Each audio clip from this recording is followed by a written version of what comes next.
ഉത്തരാഖണ്ഡിന് പിന്നാലെ ഗുജറാത്തിലും ഏക സിവിൽ കോഡ് നടപ്പാക്കാൻ ഒരുങ്ങി ഗുജറാത്ത് സർക്കാർ.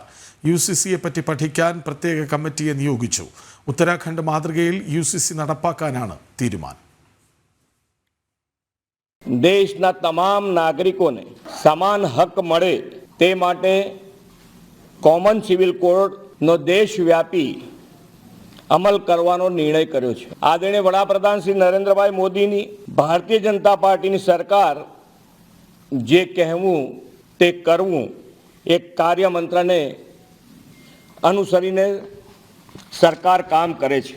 આર્ટિકલ 370ની નાબૂદી, વન નેશન વન ઇલેક્શન, નારી શક્તિ વંદના અધિનિયમ, ટ્રિપલ તલાક કાનૂન વગેરે માટે જે વચનો આપવામાં આવ્યા તે એક પછી એક પૂર્ણ થઈ રહ્યા છે.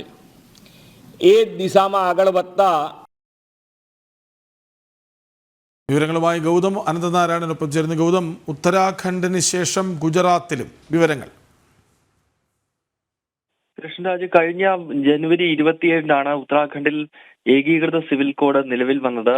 ഇതിന് പിന്നാലെ ഇപ്പോൾ BJP അവരുടെ മാതൃകാ സംസ്ഥാനമായി ചൂണ്ടിക്കാണിക്കുന്ന ഗുജറാത്തിലും ഏകീകൃത സിവിൽ കോഡ് നടപ്പാക്കാൻ ഒരുങ്ങുകയാണ്. ഇന്നിപ്പോൾ മുൻ സുപ്രീം കോടതി ജഡ്ജിന്റെ അധ്യക്ഷതയിലുള്ള 5-അംഗ സമിതിയെയാണ് നിയോഗിച്ചിരിക്കുന്നത്.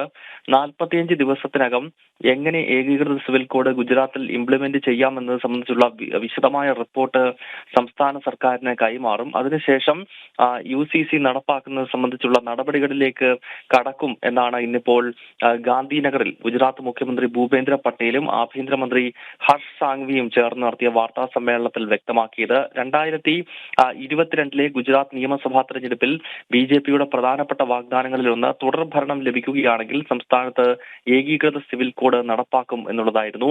ഉത്തരാഖണ്ഡിലും അതേ വർഷം തന്നെ തെരഞ്ഞെടുപ്പ് നടക്കുകയും അന്ന് അവിടെ UCC വാഗ്ദാനം ചെയ്തു. ആദ്യഘട്ടത്തിൽ UCC ഉത്തരാഖണ്ഡിലാണ് പരീക്ഷണാടിസ്ഥാനത്തിൽ BJP നടപ്പാക്കിയത്. ഇതിന് പിന്നാലെ ഇപ്പോൾ ഭരണമുള്ള ഓരോ സംസ്ഥാനങ്ങളിലേക്കും ഏകീകൃത സിവിൽ കോഡ് എത്തിക്കാനാണ് BJPയുടെ ശ്രമം.